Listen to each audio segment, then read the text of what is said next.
qarab chiqing. Onangizga bo'lgan munosabatingizni tug'ilgan embrion davringizdan bo'lsa hozirgacha qarab chiqing.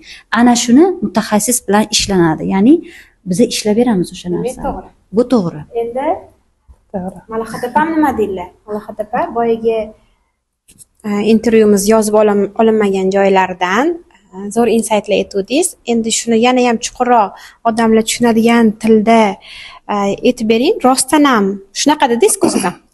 Ota bilan pul, ona bilan munosabatlar va siz Shehina aytganlarini xuddi shunaqa, faqat boshqa tomonni ochib beruvdingiz. Keyin tugatamiz. Rahmat. Bu juda ham ajoyib savol bo'ldi. Ko'pchilikda ichida bor va tushunmaydigan boyagi hozir aytgan Shehina noto'g'ri fikrlarga ham olib boryapti-da. Bu otani kechirish degani, onani kechirish degani bu qanchalik to'g'ri yoki noto'g'riligi. Aslida biz ota-onani kechirishga haqqimiz yo'q desak ham bo'ladi. Biz ota-onadan xafa bo'lishga ham to'g'ri emasda, xafa bo'lishimiz ham bu noto'g'ri. Lekin o'sha farzandni yoshligida, kichkinaligida olgan hissiyoti mana shu yillar o'tib ong ostida rivojlanib, ota-onadagi meni sevishmagan, meni rad etishgan, meni yaxshi ko'rishmagan, demak, men xohlagan narsani olib berishmaganmi? Mana hozir misol qilgandim bir mijozimni, shuni aytaman, shunaqa mijoz kelinlar oilalarida yaxshi emas holatlar, ajrim yoqalarida turgan edilar. Ajrim yoqasiga olib kelgan faqat noroziliklari turmush o'rtoqqa va uni onasiga. Meni yashattirgani qo'ymayapti. Erim bilan kelishmayapmiz.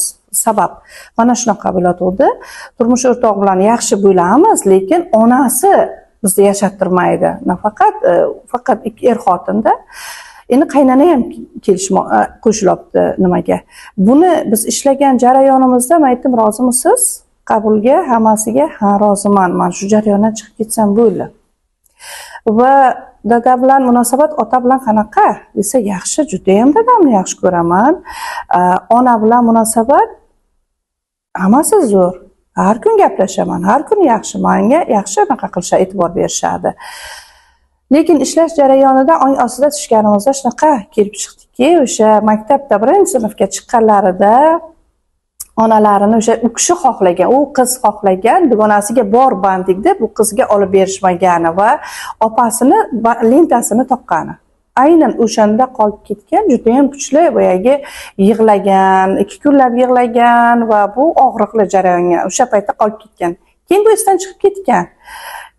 Angladilar va o'zlari anglash olganda o'sha jarayonda